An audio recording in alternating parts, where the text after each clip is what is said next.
Bismillahirrahmanirrahim. Innal hamdalillah nahmaduhu wa nasta'inuhu wa nastaghfiruh wa na'udzu billahi min shururi anfusina wa min sayyiati a'malina. May yahdihillahu fala mudilla lahu wa may yudlil fala hadiya lahu. Asyhadu an la ilaha illallah wahdahu la syarika lah wa asyhadu anna Muhammadan abduhu wa rasuluhu. Qala Allah azza wa jalla, ya ayyuhalladzina amanu taqullaha haqqa tuqatih wa la tamutunna illa wa antum muslimun. Ya ayuhan nasu taqu rabbakum alladhi khalaqakum min nafsin wahidah wa khalaqa minha zawjaha wa batha minhuma rijalan katsiran wa nisaa'a wa taqullaha alladhi tasaaluna bihi wal arham innallaha kana 'alaykum raqiba. Ya ayyuhalladzina amanu taqullaha wa qulu qawlan sadida yuslih lakum a'malakum wa yaghfir lakum dhunubakum wa may yuti'illaha wa rasulahu faqad faza fawzan 'azima. Amma ba'd, fa inna asdaqal hadithi kitabullah wa khairul hadi hadi Muhammadin sallallahu alaihi wa ala alihi wa sallam wa syarrul umuri muhdatsatuha fa inna kulla muhdatsatin bid'ah wa kulla bid'atin dhalalah wa kulla dhalalatin finnar. Ayyuhal ikhwan, jamaah ikhwan sekalian yang semoga dirahmati oleh Allah Azza wa Jalla. Malam hari ini kita akan melanjutkan kajian kitab Syarh Sunnah karangan Al-Imam Al-Barbahari dengan penjelasan Syekh Ahmad Yahya An-Najmi rahimahumullah. Masih pembahasan tentang at-tahdzir minal bid'ah sigoriha wa kibariha, peringatan keras dari amalan bid'ah, sama saja bid'ah itu kecil atau besar. Ini yang disampaikan oleh al-muallif, oleh penulis, yaitu al-Imam Al-Barbahari rahimahullah. Beliau berkata, wahdzar sigharul muhdatsati minal umur fa inna sigharul bid'ah ta'udu hatta tasira kibaran wa kadzalika kullu bid'atin uhditsat fi hadhil ummati kana awwaluha saghiran yushbihul haqqa fattara bidzalika man dakhala fiha thumma lam yastati' al-khuruj minha fa'azumat wa sarat dinan yudanu biha fa khalaqa as-siratal mustaqim fa kharaja minal islam. Fanzur rahimakallah kullaman sami'ta kalamahu min ahli zamanik khassa fala ta'jalanna wala tadkhulanna fi syai'in minhu hatta tas'ala wa tanzura hal takallama fihi ahadun min ashabin nabi sallallahu alaihi wasallam wa radiyallahu anhum aw ahadun minal ulama fa in asabta fihi atharan anhum fatamassak bihi wala tujawizhu li syai'in wala takhtar alaihi syai'an fatasqutu finnar. Beliau rahimahullah mengatakan, awaslah engkau dari bid'ah-bid'ah yang kecil. Hati-hatilah engkau dari bid'ah-bid'ah yang kecil. Karena sesungguhnya bid'ah yang kecil itu bisa membawa kepada yang besar. Bid'ah yang kecil bisa membawa seseorang dari amalan bid'ah yang remeh, bisa membawa kepada seseorang kepada kebid'ahan yang besar. Demikianlah setiap bid'ah yang ada pada umat ini. Kana awaluha sagiran yushbihul haqq. Adalah awalnya kecil, remeh, rendah, menyerupai kebenaran. Yaitu bid'ah. Disebutkan salah satu cirinya oleh Al-Imam, ciri dari bid'ah itu adalah menyerupai kebenaran, al-haq, mirip. Ya, mirip, menyerupai kebenaran. Yel-yelnya itu adalah kebenaran. Ya, serupa dengan al-haq, ingin menegakkan hukum Allah di muka bumi ini. Itu syiar, hak atau tidak hak. Ingin menegakkan khalifah, menuntut keadilan di muka bumi. Itu hak atau tidak hak, itu bahasa-bahasa yang bagus dan tidak ada yang mengingkarinya. Seperti itulah bid'ah, dia menyerupai kebenaran. Faktar bidzalika man dakhala fiha. Tertipulah orang yang tertipu dari yang mengamalkan kebid'ahan. Kemudian setelah tertipu oleh kebid'ahan, keasyikan, sudah enjoy dengan bid'ah, maka tidak bisa keluar darinya. Tidak bisa keluar dari bid'ah itu. Terlalu nyaman dengan bid'ah sehingga akhirnya tidak bisa keluar dari bid'ah itu. Illa ma rahimahullah, kecuali orang yang dirahmati oleh Allah Azza wa Jalla, yang diberikan hidayah oleh Allah.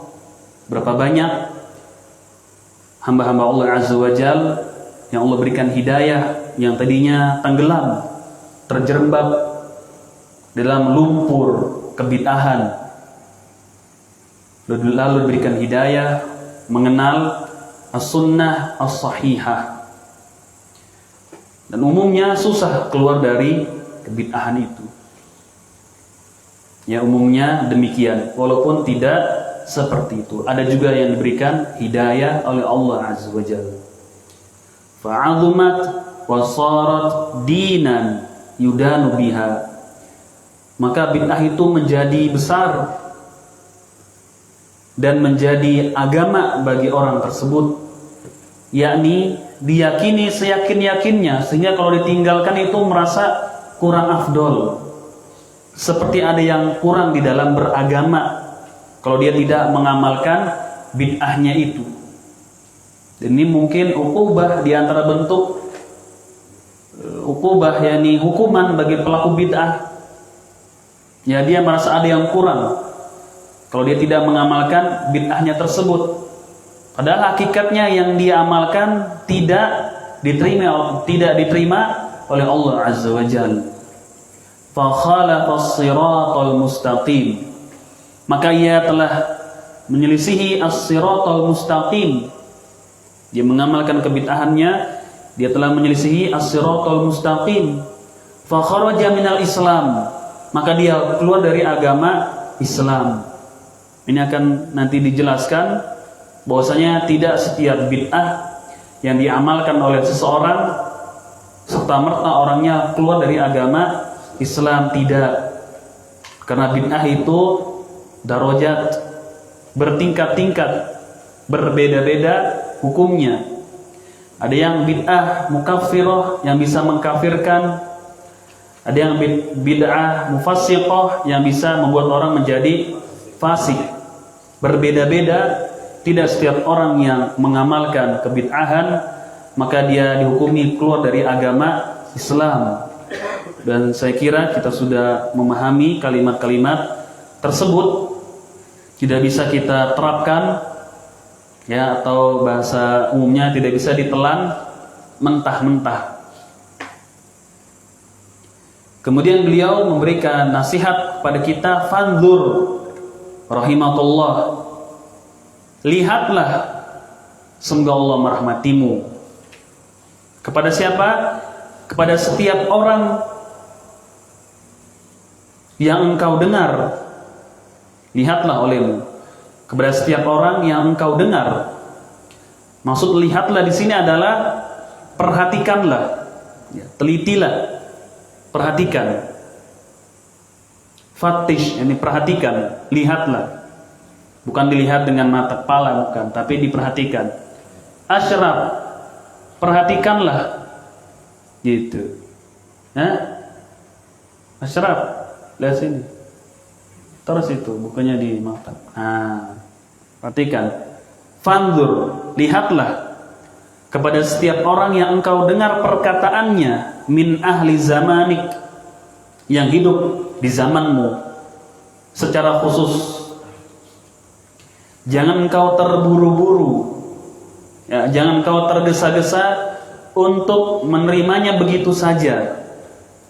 Ya, jadi setiap orang yang kita dengar di zaman kita, yakni ketika berbicara masalah agama, maka jangan langsung diterima begitu saja tanpa diteliti terlebih dahulu.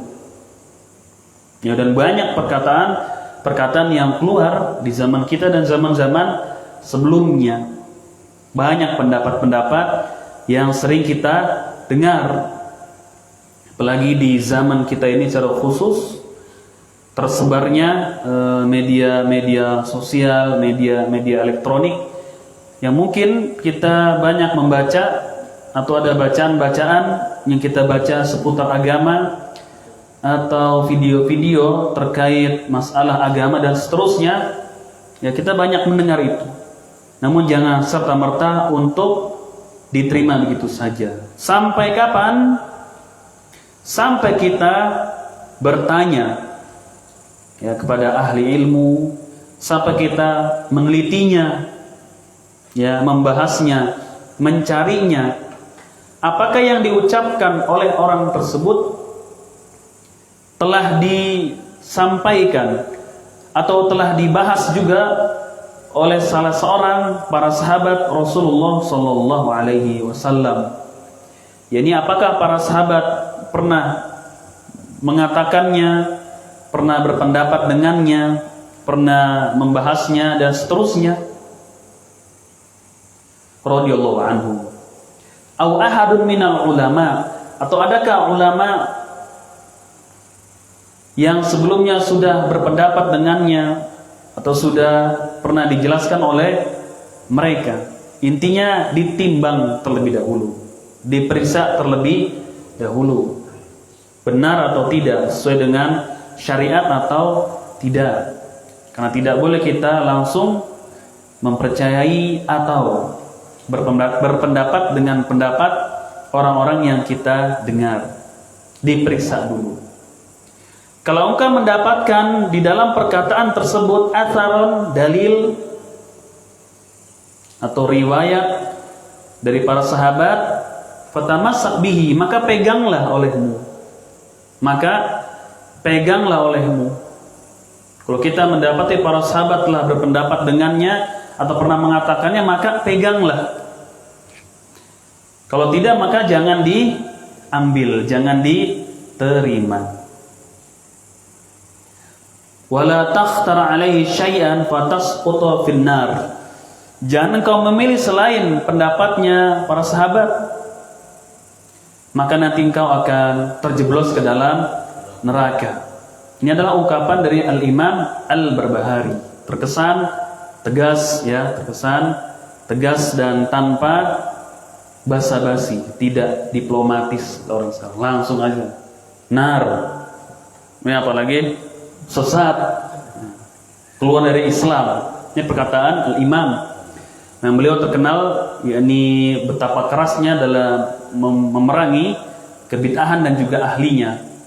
Namun alhamdulillah para ulama kita setelahnya mensyarah, menjelaskan sehingga bisa dipahami oleh kita semua bahwasanya adalah kalimat-kalimat ancaman ya, yang tidak boleh kita langsung menghukumi. Kalau ada orang melakukan bid'ah, keluar dari Islam, pasti masuk ke dalam neraka, tidak. Ya, tidak demikian. Thayyib, kemudian disebutkan dalam syarahnya, halaman berapa itu? 1003? Hah? Syarahnya di halaman berapa? 68. 68. Ahmad buka halaman 68.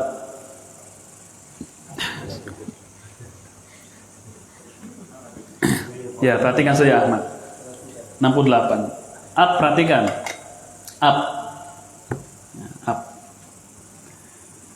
Disebutkan syarahnya di sini, contoh dari bid'ah yang kecil membawa kepada yang besar adalah sekte Al-Khawarij.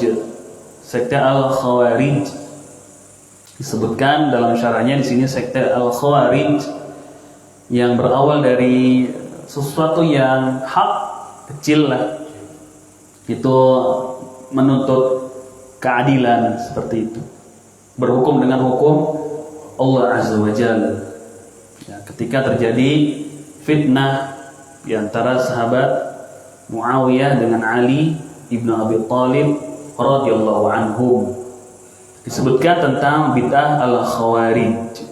Ya, di sini secara makna dipaparkan sedikit secara makna karena ini tidak sebutkan riwayatnya secara rinci, dan ini adalah masalah yang terjadi antara para sahabat radhiyallahu taala anhum. Ya, untuk lebih jelasnya bukan di sini tempat kita, insyaallah nanti di pembahasan tentang sahabat, dan sebenarnya pernah kita bahas di kajian-kajian sebelumnya tentang fitnah yang terjadi di antara para sahabat Rasulullah sallallahu alaihi wasallam. Maka sikap kita di dalam menyikapinya adalah kulluhum mujtahidun. Mereka adalah orang-orang yang berhak untuk berijtihad. Yang benar dari pendapat mereka mendapat 2 pahala, yang salah mendapat 1 pahala. Ya, di sini sebutkan awal bid'ah dari Al-Khawarij. Lalu sedikit dibawakan secara makna kisah yang terjadi antara Muawiyah dengan Ali ibn Abi Thalib radhiyallahu taala anhu. Dan riwayat-riwayat seperti ini kita tidak bisa sembarangan dalam membacanya, dalam menerimanya, karena dijelaskan oleh Syekhul Islam Ibnu Taimiyah dalam kitab beliau Al-Aqidah Al-Wasithiyah, bahwasanya riwayat-riwayat yang berbicara atau hal-hal yang terjadi di antara para sahabat itu tidak lepas dari 3 jenis. Ada yang masih ingat tidak? Jadi kekacauan, fitnah yang terjadi di antara para sahabat, riwayat-riwayat yang datang dari mereka tidak lepas dari 3 jenis. Ya, yakni antara Aisyah Ummul Mukminin dengan Muawiyah dan seterusnya. Maka tadi yang pertama, sikap kita sebagai ahlu sunnah adalah mendoakan mereka, dan meyakini mereka adalah ahlul ijtihad, orang yang berhak untuk berijtihad. Sebagaimana Ali berijtihad, Muawiyah berijtihad. Ya, Ali berpendapat khilafah dulu ditegakkan, dibaiat terlebih dahulu. Muawiyah mengatakan darah Utsman terlebih dahulu yang harus kita selesaikan. Maka mereka ahlul ijtihad, berhak untuk berijtihad. Ali baiat dulu.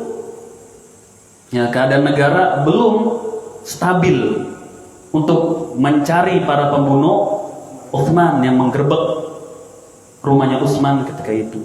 Disebut oleh para ulama sejarah Yaumud Dar, hari ketika Utsman terbunuh oleh para pemberontak. Ali menegakkan khalifah dulu, berbaiat dulu. Nanti situasi aman baru kita cari para pelaku itu. Muawiyah menahan baiat, enggak. Darah Utsman dulu harus kita selesaikan, kita cari. Mereka berhak untuk berijtihad. Ya, seperti terbunuhnya cucu Nabi yang mulia sallallahu alaihi wasallam. Siapa nih? Ya? Hasan atau Husain? PR saja buat antum yang mereka mengatakan kepalanya sahabat ini, antum PR ya. Dijadikan seperti bola itu riwayat-riwayat yang datang seputar fitnah yang terjadi. Maka tidak lepas dari 3 hal. Yang pertama, kata Syekhul Islam Ibnu Taimiyah, ma huwa kadzibun. Riwayat-riwayat yang terjadi tentang fitnah seputar para sahabat, ma huwa kadzibun, palsu, dusta. Ya, dusta, bohong. Riwayat-riwayat yang dusta, riwayat-riwayat yang palsu, bohong. Kemudian itu yang pertama ya. Jadi riwayat-riwayat tentang masalah-masalah fitnah ini kita tidak bisa untuk sembarangan menerima. Apalagi ini berbicara masalah yang besar dan kita suruh menahan diri dari membicarakan para sahabat. Kecuali kata ulama di dalam menjelaskan kebenaran, menjelaskan duduk perkaranya adalah seperti ini, maka ini diperbolehkan. Adapun pembicaraan mereka apalagi sampai menyalahkan si A, ya menyalahkan si B, ini bukan akidah ahlu sunnah wal jamaah. Apatah lagi yang berbicara orang-orang yang tidak memiliki kompeten dalam bidangnya. Nah, kita menahan diri dari hal-hal yang terjadi di antara para sahabat Rasulullah sallallahu alaihi wasallam. Ma huwa kadzibun, yang pertama.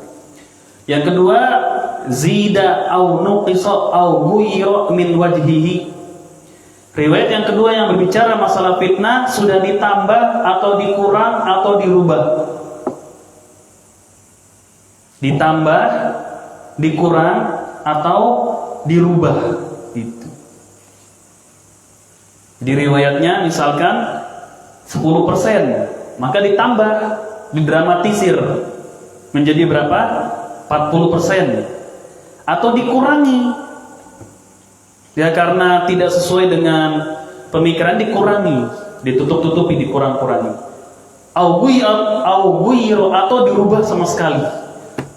Harusnya A, yang diceritakan adalah B. Itu riwayat-riwayat yang datang seputar para sahabat yang terjadi di kalangan mereka radhiyallahu anhu. Itu yang keberapa? Jenis yang kedua. Jenis yang ketiga, minhu as-sahihu. Jenis yang ketiga adalah yang sahih, yang betul adanya, valid. Gitu. Kalau valid isim fa'il. Yang valid, yang benar adanya, asli, yang asli, tidak ada tambahan atau pengurangan, apalagi kedustaan. Ya, ini di sini disebutkan oleh penulis diantaranya kisah yang terjadi antara Muawiyah dengan Ali.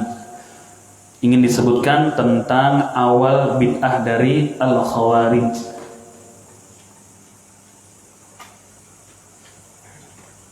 Ya, ingin menegakkan hukum Allah Azza wa Jalla. Paham ya sampai di sini?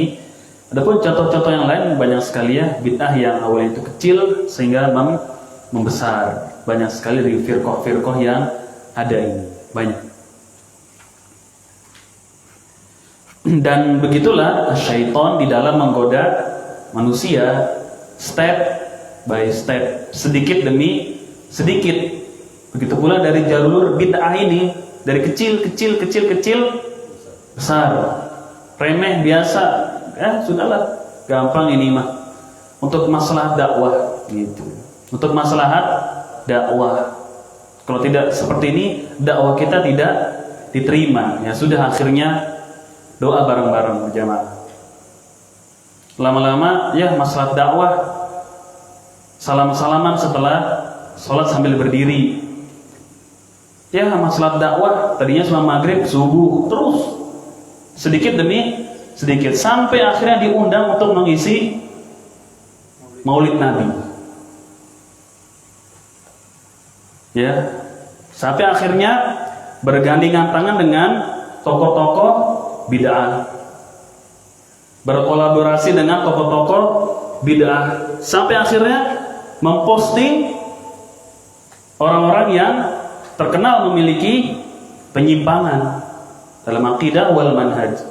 Awalnya mungkin kecil biasa, remeh saja, keterusan, nyaman, datang lagi bantuan, nyaman, nggak apa-apa. Dapat beras, tapi tolong Pak doakan bagi para penyumbang beras ini dibacakan Al-Fatihah. Ya, doain aja deh, penting kita dapat beras. Tapi orang yang tegak di atas akidah yang benar akan mengatakan, kalau ingin sumbang saja, adapun doa-doa seperti ini kita tidak insya Allah sampai pahalanya sudah. Tidak perlu untuk berdoa. Pernah digituin? Enggak. Di sini pernah seperti itu? Suruh doa kasih beras. Nah. Mungkin awalnya kalau dia kan ya biasa cuma doa, nggak ada yang lihat, cuma santri-santri doang. Dari yang kecil, ya lama-lama mungkin akan merayakan hari raya anak yatim, ya hari raya anak yatim lama-lama asyik dapat bantuan. Kecil awalnya biasa, ya lama-lama mengadakan perlombaan bid'ah nanti tempat itu. Lama-lama kolaborasi dengan kelompok-kelompok bid'ah nanti, karena awalnya mungkin kecil aja biasa. Lama-lama menjadi besar, lama-lama jadi bid'ah itu 100%. Karena berawal dari yang kecil. Dan sebenarnya menolak di awal itu lebih enak. Ya, menolak di awal yang awal enak. Nggak bisa. Ya, nggak enak lah sama fulan, sama tetangga. Ya cuma duduk di luar aja kok nggak ikut saya, tahlilan ini mas saya nggak ikut, cuma duduk di luar, nanti pas makan sajalah kita datang. Nah, itu kan cara-cara syaitan. Nanti Ustaz, saya sih nggak ikut, cuma ya diam aja ketika orang baca. Nah, kecil biasanya, awalnya adalah kecil, lama-lama mimpin tahlilan, lama-lama lagi jenggotnya panjang disuruh mimpin tahlilan biasa. Syaitan sedikit demi sedikit, pelan-pelan. Dan seperti juga kemaksiatan dan yang lainnya begitu, kecil. Tawarin, ya kita biasa pakai jubah, pakaian Islami lah, seperti itulah. Katakanlah, antum kan mukanya lebih ustadz dibandingkan ustadz biasanya kalau di rumah. Ustadznya aja kalah mungkin, lebih ustadz dibandingkan ustadz kalau di masjidnya masing-masing. Oke, kalau jalan sama ustadznya, antum ini panggil ustadz, ustadznya nggak pakai peci, pakai kaos, kayak kemeja. Ya ditawarin mungkin, Pak ini isi khutbah Jumat, betulan ininya khotibnya berhalangan. Setan, iya setan. Antum yang paling, antum kan belajar sudah lama. Setan tuh, antum kan sudah 5 tahun belajar, sudah tamat itu. Lagi pula yang datang orang-orang awam lah, sudah naik. Sekali dua kali mungkin masih keluh, masih suka salah. Lama-lama nyaman. Lama-lama BTN. Bagaimana kalau Ustadz tuh dipanggilnya juga Ustadz lama-lama. Bagaimana kalau Ustadz isi kajian setiap badak subuh di hari Ahad? Wah. Terus lama-lama jadi tokoh, padahal bahasa Arab nggak ngerti. Usul pokoknya deh. Itu kan intinya sedikit demi sedikit. Itu syaitan. Sama juga dengan bid'ah demikian. Sama juga dengan perbuatan maksiat sama. Coba kalau ditolak di awal. Mohon maaf tanpa merendahkan atau tanpa mengurangi rasa hormat saya kepada Bapak, saya nggak bisa seperti itu. Kan jenggotnya sudah panjang. Jenggot panjang, ilmu pendek. Ya.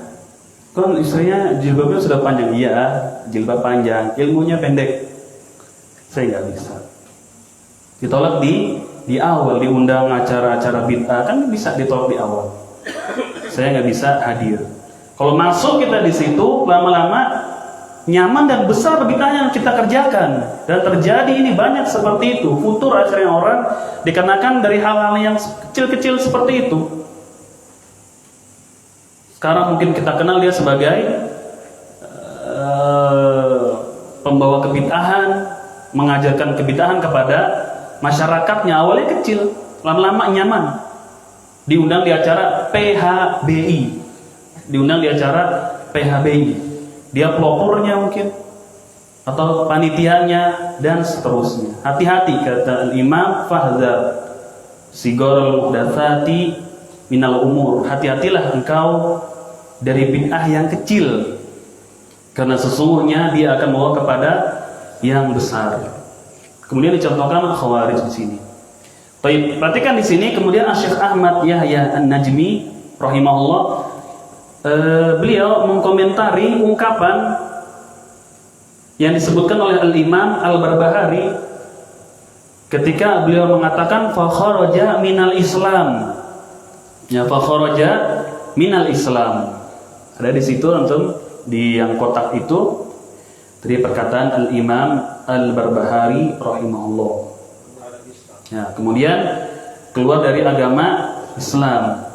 Ketika bid'ah itu besar dan menjadi agama bagi seseorang, ia telah menyelisihi kebenaran, Shirathul Mustaqim, maka dia keluar dari agama Islam. Kemudian dikomentari di sini, dan ini juga penjelasan para ulama kita yang lainnya. Fahada aidon mithlu ma sabaqa fi qawlihi faman khalafa ashab Rasulillah sallallahu alaihi wasallam fi syai'in min amri din faqad kafar. Ungkapan Al-Imam Al-Barbahari ini serupa dengan bab yang sebelumnya ketika beliau mengatakan siapa yang menyelisihi para sahabat Rasulullah sallallahu alaihi wasallam di dalam beragama, maka ia telah kafir. Maka ia telah kafir. Ini kan ungkapan-ungkapan yang bisa diprovokasi. Kalau di zaman ini bisa diprovokasi. Kalau bahasa netizen bisa digoreng. Wih, lihat, mengkafirkan orang. Dia mengkafirkan orang. Kemudian dijelaskan oleh beliau sini, fahadha la nuwafiqu alaihi wa la yuwafiquhu alaihi ahlu sunnati wal jamaah illa ayyakuna dzalika lita'wil. Walau qala fa kharaja minal iman ilal islam lakana afdala. Kami tidak sependapat dengan ungkapan Al-Imam Al-Barbahari. Ya, kami tidak sependapat atau kurang serap dengan perkataan ungkapan Al-Imam Al-Barbahari yang satu ini. Kami kurang setuju. Dan tidak juga disetujui oleh ahlu sunnah wal jamaah. Dan tidak juga disetujui oleh ahlu sunnah wal jamaah. Illa ayyakuna dzalika li ta'wil, kecuali hal ini disebabkan oleh takwil. Kalau sekiranya Al-Imam mengatakan fa kharaja minal iman ilal islam lakana afdol, Kalau sekiranya kalimat itu diungkapkan, kan awalnya mengatakan keluar dari agama Islam. Kalau sekiranya diungkapkan, dia telah keluar dari keimanan dan menuju kepada Islam. Karena kan tingkatan Muslim, mukmin, muhsin. Ya, pertama Muslim, baru mukmin, baru muhsin. Itu kan istinbat dari hadis Jibril alaihissalam. Muslim, mukmin, muhsin. Ini muhsin bukan orang tuminting ya. Muslim, mukmin, muhsin. Muslim, baru mukmin, baru muhsin. Gitu. Kalau sekiranya diungkapkan dia telah keluar dari iman dan menuju kepada al-Islam. Ya, menuju kepada al-Islam, Muslim, mukmin, muhsin. Wa huwa rahimahullah yubaligu fi katsirin minal ahyan bimithli hadhil mubalaghah. Baik. Al-Imam Al-Barbahari itu seringkali yakni mengungkapkan dengan bahasa-bahasa yang tegas gitu ya. Mungkin agak ngegas gitu, agak kencang. Dalam beberapa keadaan dalam kitabnya ini seringkali Al-Imam Al-Barbahari ini keras, ngegas, tegas. Di dalam kitabnya ini secara khusus, karena Allah a'lam tidak diriwayatkan kitab dari Al-Imam Al-Barbahari kecuali Syarh Sunnah. Namun tidak menutup kemungkinan beliau memiliki karya-karya tulis yang lain. Ya Allah a'lam tidak diwariskan, tidak dikenal oleh para ulama kitab dari Al-Imam Al-Barbahari kecuali Syarh Sunnah ini. Namun tidak menutup kemungkinan beliau memiliki tulisan-tulisan yang lain sebagaimana disebutkan oleh para muhaqqiqun, para ahli tahqiq. Dalam beberapa keadaan beliau sering keras seperti ini, sering tegas gitu. Alati tastalzimu takfirul muslim bi bid'atin qad la takhruj minal islam li awali marrah. Fal bid'ah minha mukaffirah wa mufassiqah wa itlaqul kalam bil kufri fi kulli bid'atin khata'un. Ma mana khata' bain? Salah. Yajibu an yahdhura talibul ilmi minhu. Syekh Ahmad Yahya An-Najmi beliau mengatakan melazimkan dari ukapan Al-Imam Al-Barbahari mengkafirkan seorang muslim. Lazimnya, masih ingat di antara qaidah min qawaid ahli sunnah lazimul qaul laisa biqaulin. Kelaziman dari perkataan seseorang ya, kelaziman dari perkataan seseorang bukan pernyataan orang tersebut gitu. Tidak bisa kita menghukumi dari kelaziman perkataan seseorang. Karena itu bukan pendapat dia, tapi kelaziman dari perkataannya adalah demikian gitu. Tapi kita tidak bisa menghukumi dengan kelaziman perkataannya tersebut. Mengerti? Kemudian Ibnu Taimiyah beliau mengatakan illa idza stafsara wastafsala. Kecuali dia jelaskan. Sudah dia klarifikasi, iya betul saya mengatakan demikian. Baru bisa dihukumi. Paham itu? Ini juga di antara kaidah yang mungkin sering terlupa di sebagian salafiyin sehingga sering terjadi keributan di sini dan di sana. Ya, bahwasanya kelaziman perkataan seseorang bukan murni pendapat dia, kecuali sudah ditanya, betul? Seperti berzikir di mana aja boleh berzikir. Zikir di mana saja boleh. Zikir-zikir subhanallah, alhamdulillah di mana saja boleh. Paham? Ustaz, saya ingin baca subhanallah. Di mana saja Ustaz? Di mana saja boleh berzikir baca subhanallah. Oke? Kemudian dipahami, berarti bisa zikir di dalam kamar mandi, di toilet. Itu adalah lazimul qaul, kelaziman dari ucapan tadi. Namun kita tidak bisa menghukumi dari ungkapan itu, dari kelaziman ungkapan tersebut nggak bisa. Kecuali sudah ditanya, Ustaz, kalau berzikir boleh di mana saja, apakah boleh kita berzikir di atas kepala Ustaz? Gitu. Afwan, mungkin di dalam kamar mandi. Ustaznya menjawab, tidak seperti itu. Maksudnya di mana saja, ya kamu di atas kendaraan, di pesawat, kapal laut, motor, mobil, di pasar, di jalan, sedang cuci motor, cuci mobil, di mana saja boleh. Tapi dalam kamar mandi Ustaz boleh tidak? Kan tadi Ustaz mengatakan di mana saja boleh. Enggak boleh. Nah, itu baru. Jelas kan? Berarti maknanya jelas. Paham ya sampai di sini kira-kira? Kata Syekh Ahmad Yahya An-Najmi, kelaziman dari perkataan ungkapan beliau itu mengkafirkan seorang muslim. Ya. Kelaziman dari ungkapan beliau adalah mengkafirkan seorang muslim, tapi tidak boleh kita mengatakan Al-Imam Al-Barbahari mengkafirkan orang yang melakukan bid'ah, kecuali setelah ditanya pada beliau, apakah engkau mengkafirkan orang yang demikian melakukan bid'ah ini bid'ah itu? Gitu. Kalau dijawab iya, nah baru kita bisa, berarti Anda telah mengkafirkan seorang muslim. Kalau dijawab tidak, mengapa? Dijelasin. Karena tidak setiap bid'ah. Nah, jelas tidak, hanya dijelas gitu.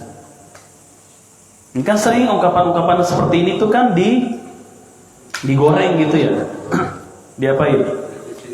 Dibawa kepada mana yang buruk lah. Ya apalagi kalau itu keluar dari ahlu sunnah, maka dibawa kepada mana yang baik. Paham ini kira-kira ya? Qad la takhruj minal Islam li awali marrah. Karena tidak setiap orang yang melakukan kebid'ahan itu langsung kafir, langsung murtad, langsung keluar dari agama Islam, tidak. Karena di antara bid'ah itu asyraf, ada yang mengkafirkan, ada juga yang membuat orang menjadi fasik. Ya? Karena di antara bid'ah itu ada yang mengkafirkan, membawa kepada kekufuran. Ada juga yang membuat orangnya menjadi fasik. Adapun memutlakkan kalam secara umum, bahwasanya orang yang melakukan bid'ah itu adalah kafir, khotoun, salah, tidak tepat. Memutlakkan setiap orang yang melakukan bid'ah itu dengan kafir, maka itu merupakan sebuah kesalahan. Dan itu bukan metode kita, bukan metode kita di dalam beragama atau bermuamalah terhadap orang-orang yang melakukan kebid'ahan. Ya, tidak bisa kita langsung mengkafirkan orang yang melakukan bid'ah.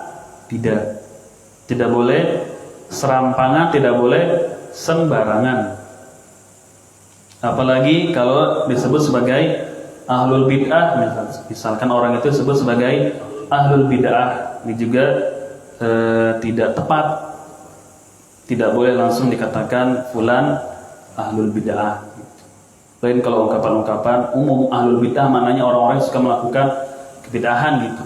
Tapi secara khusus dikatakan fulan ahlul bid'ah, ini tidak boleh sembarangan.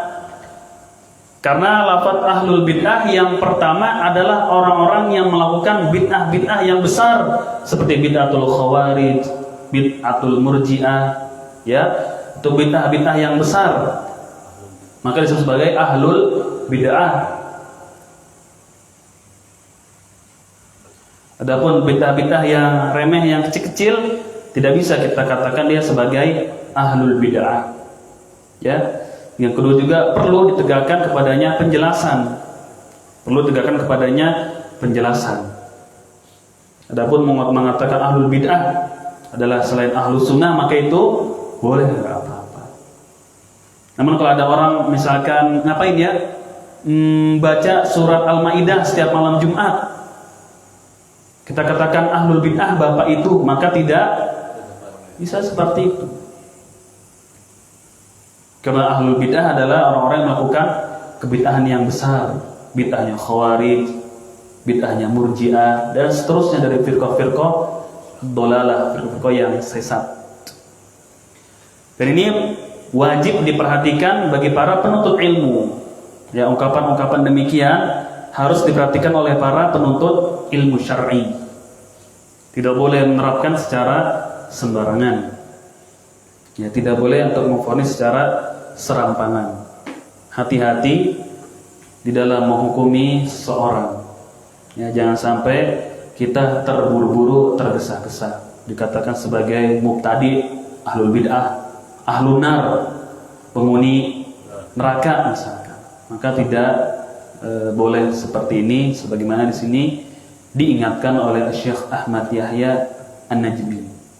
Beliau mengatakan yajibu yahdhuru talibul ilmi minhu. Tuh tandain di situ, hal ini wajib diperhatikan oleh para penuntut ilmu. Jangan sampai sembarangan.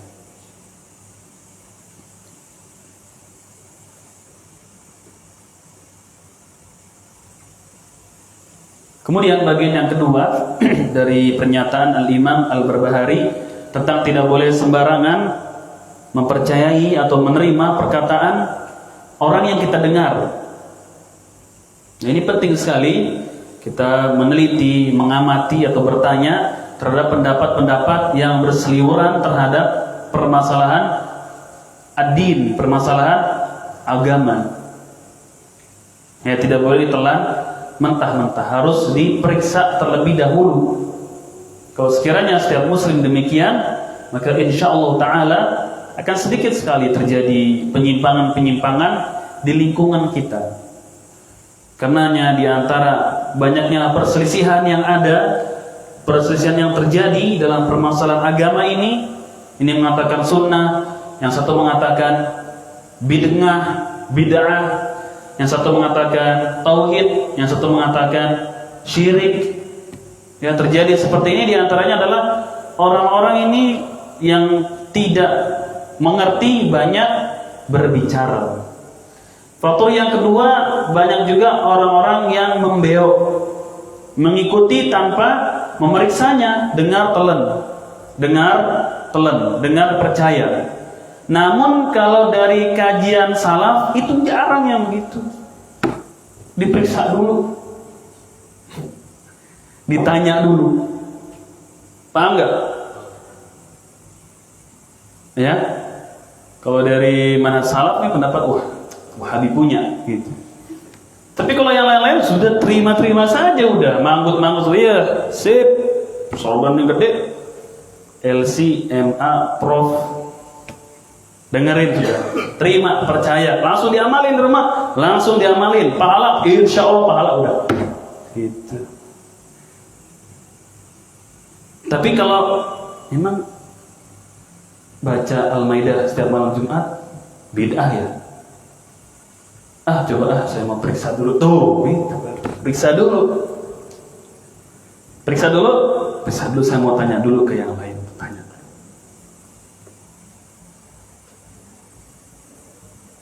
Iya atau iya? Iya kan? Memang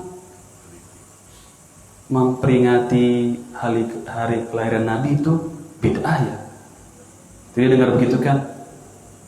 Tanya dulu. Cari-cari dulu di YouTube. Oh enggak, ternyata enggak bid'ah. Khilaf tuh, berselisih. Ada yang mengatakan boleh dengan syarat gini. Ada yang mengatakan tidak boleh, itu pahamnya Wahabi di Saudi, nah gitu. Ya enggak. Tapi kalau kesesatan, ada nabi baru, beriman orang, nabi baru. Kan ada yang beriman bahlul, bodoh tidak itu. Bodoh ke nabi baru, nggak usah periksa lagi, itu mah jelas. Percaya. Bener nggak? Buat bid'ah apa lagi coba di sini? Zikir-zikir tambahan, nggak periksa, telan udah mentah-mentah. Telan sudah, Zikir apa yang baru-baru ikutin. Telan mentah-mentah sudah. Ajib setan ya, keren kan dia bermain itu. Yang hak itu seakan-akan sesat, nggak benar, harus diperiksa. Tapi yang sesat itu telan-telan aja udah. Orang awam masuk masjid itu dengan khutbah ngajarin yang nggak benar, langsung diamalin, udah langsung diamalin. Tapi kalau yang hak disampaikan, tidak boleh menjadikan perantara antara Allah dengan orang-orang yang sudah meninggal dunia, walaupun dia orang soleh, nggak boleh. Bisa bid'ah, bisa syirik. Langsung, emang iya. Itu kan kaum kita nggak seperti itu. Itu Pak Ustadz itu gitu, nggak apa-apa. Salaman antara laki-laki dan wanita nggak boleh. Enggak, di TV itu banyak ustaz-ustaz kondang. Mereka cepika-cepiki dengan audiensnya, dengan penontonnya, nggak apa-apa. Nggak gitu-gitu amat, nggak kayak kajian kamu. Begitu nggak? Itu. Telan aja udah hidup-hidup. Langsung terima. Paham nggak?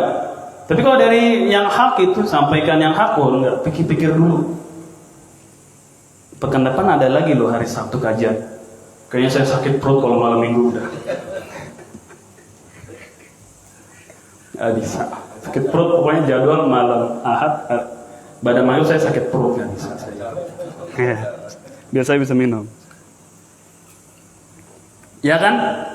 Kebenaran dia ikut kajiannya, ustadznya lagi seger gitu. Lagi pas dong. Wah. Kadang gitu ya. Lagi semangat membahas tentang yang mantep gitu. Dia dengar, aduh, Pak Haji kayaknya Sabtu depan saya izin deh, pamit. Mau pindah tugas. Kan baru datang. Saya ngaju untuk pindah pokoknya biar nggak dengar. Ya ini seperti itu. Tapi kalau kesesatan pelan-pelan aja. Banyak orang begitu kan. Banyak, udah percaya aja, sami'na wa ta'na. Bayar sekalian, kalau perlu bayar. Nggak apa-apa, bayar mereka. Paham nggak? Diajak sholat tahajud berjamaah di malam ini, pakai baju ini, masjid ini, imamnya si fulan, ikut aja udah, ikut pokoknya. Nggak diperiksa dulu, sahabat pernah nggak kayak begini?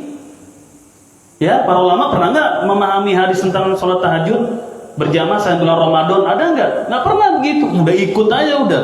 Apalagi LC. Yang main adalah LC. Udah ikut. Anggota MUI misalkan apalagi. MUI lagi. Ikut aja udah, serah. Nggak pernah untuk diperiksa. Tapi kalau dengar, saya pendengar katanya sholat tahajud berjamaah di luar bulan Ramadan itu bid'ah yang nggak boleh ya. Ada orang ngomong gitu misalkan. Itu diperiksa dulu habis-habisan. Padahal para sahabat nggak pernah sholat berjamaah, sholat malam berjamaah selain di bulan Ramadan, nggak pernah kayak begitu. Apalagi ditentukan imamnya fulan di Masjid Anu jam sekian, nangis bareng doa bareng, nangis bareng. Nggak ada yang nangis. Pesertanya baru kawin semuanya.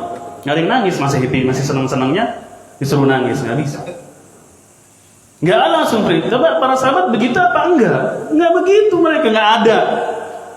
Sholat subuh, sholat malam berjamaah saya di bulan Ramadan, nggak ada orang begitu. Para sahabat nggak demikian. Itu hadis yang dipakai oleh mereka. Semoga Allah merahmati seorang suami yang membangun istrinya untuk sholat malam. Itu hadis sifatnya spontanitas. Kita malam bangun, suami, istri kita tidur, guyur pakai air. Cucian piring, guyur, suruh bangun, suruh sholat. Itu hadis yang dipakai oleh mereka. Itu sifatnya spontanitas, enggak setiap malam dan tidak direncanakan. Enggak seperti mereka. Sholat tahajud berjamaah jam 2 di Masjid Anu, imamnya Anu, pakai baju putih buat infak terbaik. Ya, salam. Bawa aja Indomie aja udah situ, masak hangat. Nggak pernah begitu. Para salaf banyak nggak masjid-masjid di zaman mereka? Banyak tersebar, Islam luas. Nggak ada riwayat dari mereka begitu sholat malam berjamaah kecuali di bulan Ramadan. Itu yang kita kenal dengan sholat tarawih. Nggak ada. Itu orang nggak periksa, udah ikut aja udah. Mau di mana? Daerah sini ikut. Tapi yang mengingkari seperti ini diperiksa habis-habisan. Siapa dulu yang ngomong? Nggak ada gelarnya, tinggal udah. Biar kata dalil yang disampaikan. Urusan dalam negeri. Biasa pakai sarung mana-mana, bawa kelinci, sudah nggak usah. Terlalu kaku, giginya kaku, jelas giginya kaku ya. Diperiksa dulu ya, apa ini? Gak benar, ya kan? Tapi kalau kesesatan, ikut aja udah, ikut pokoknya. Sami'na, watokna bayar udah. Tengah malam deh udah. Bapontar subuh, keliling subuh udah, ikut aja udah semua. Keliling subuh. Lihat para salaf ada nggak begitu? Nggak ada begitu. Kalau subuh keliling gitu para salaf seperti itu nggak ada. Biar kata niatnya baik, ingin memakmurkan masjid, itulah bid'ah. Awalnya dari niat yang baik menyerupai kebenaran. Yang masjid ini sepi nih, kita sama-sama sholat di sana semuanya, keliling setiap ahad. Ya, nanti kajian di kafe di mana. Mohon maaf ya kalau tersinggung, kita pondok di sini dekat, gampang, kita sama-sama Manado. Ya kan, keliling ikut bapontar subuh namanya kan. Anak-anak muda itu tertipu, mereka nggak tahu ilmu. Apalagi nanti diisi-isi dengan apa? Dengan ceramah dan seterusnya. Lihat para salaf prakteknya, pernah nggak mereka seperti itu? Nggak ada di kitab fikih mana kayak begitu. Soal subuh keliling. Ibnu Mas'ud dan sahabat-sahabatnya traveling ke Mekah, dari Basra ke Mekah. Ngapain suling? Subuh keliling. Ibnu Abbas dari Mekah ke Basra. Ngapain? Subuh keliling misalkan. Ibnu Abbas dengan muridnya kota ada apa? Ke Basra gantian ke tempat Ibnu Mas'ud. Pernah nggak begitu? Nggak ada begitu. Subuh sholat di rumah udah. Sholat saja di mana? Di masjidnya masing-masing udah sholat di situ. Gampang, enak kan? Udah tinggal minum kopi apa, istirahat, zikir pagi sendiri, keliling-keliling, dingin. Pokoknya ikut sudah. Sami'na wa ta'na. Biar kata dingin, Gak apa-apa. Biar kata jauh, bapontar nih, sampai ke ujung-ujung di Bolmuta. Wah. Mereka seperti itu niatnya baik atau tidak? Baik. Ingin menghidupkan backgroundnya agama atau tidak? Agama backgroundnya. Tapi lihat praktek para sahabat seperti itu atau tidak mereka? Bisa nggak mereka keliling subuh? Para sahabat bisa nggak keliling subuh? Ya Syafi'i, Al-Imam, rahimahullah, Imam Ahmad, Bukhari, Muslim, bisa nggak mereka? Bisa. Masjid banyak nggak di zaman itu sudah tersebar Islam? Tersebar. Nggak ada praktek begitu mereka. Kalau ingin mendorong, memotivasi kaum muslimin memakmurkan masjidnya, diajarkan ilmu kepada mereka tentang wajibnya sholat subuh. Seperti itu cara tasfiyah, tarbiyah. Diajarkan wajibnya untuk sholat subuh berjamaah, diadakan kajian di situ, diajarkan kaum muslimin, diajak mereka dalam majelis ilmu. Dengan sendiri akan memakmurkan masjid-masjidnya, bukan dengan cara-cara yang lain. Walaupun dilapisi dengan agama, dengan dalil-dalil yang mungkin dipaksakan oleh mereka. Nanti bikin lagi gerakan sholat 40 hari mengikuti takbir imam. Ruhul Masjid. Tahu? Bikin lagi asosiasinya. Ada ya udah banyak macam-macam. Maka perhatikan kata Imam Al-Barbahari. Dari pendapat orang yang kau dengar di zamanmu itu. Ini beliau berbicara di zaman itu saja sudah harus seperti ini, apalagi di zaman kita.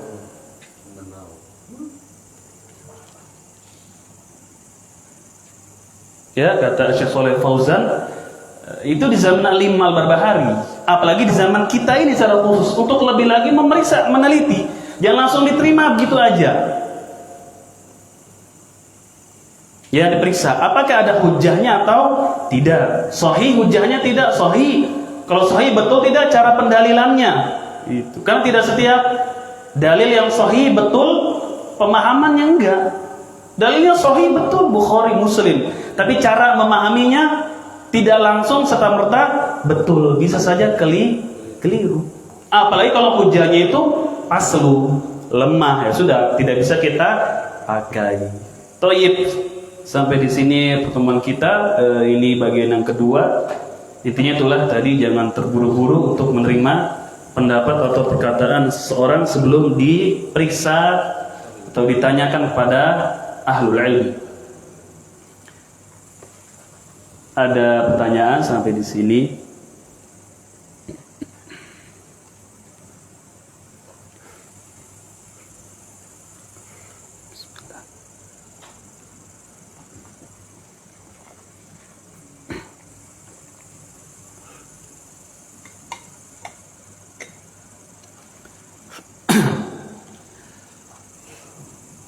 Situ ada babnya nggak? Bab yang keberapa nggak ada ya? Langsung aja begitu.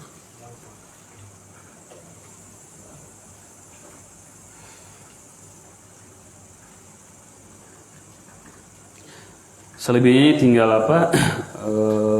Penjelasan dari Syekh Ahmad Yahya Najmi tentang beliau menyinggung firqah-firqah yang ada juga di situ seperti Ikhwanul Muslimin dan lain-lain, Sururi dan seterusnya, yang kita langsung percaya pada mereka. Firqah-firqah kontemporer di sini disebutkan beliau ada di situ kan? Ya, di situ beliau memperingatkan kita untuk hati-hati, fala ta'ajjul, jangan buru-buru untuk menerima. Ya, walaupun dirangkai dengan perkataan-perkataan yang manis, thayyib. Ada pertanyaan?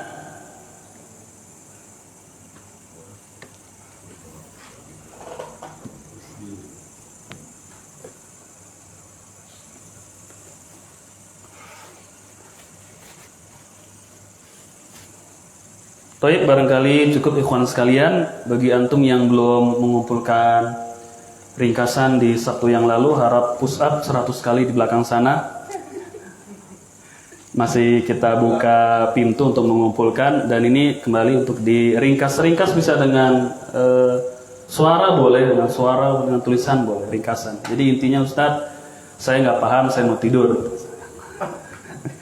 Boleh dengan suara, boleh. Intinya Ustadz seperti ini. Cukup berapa poin saja, 5-6, supaya anak mau tahu paham atau tidaknya. Atau boleh dengan tulisan ringkas seperti itu.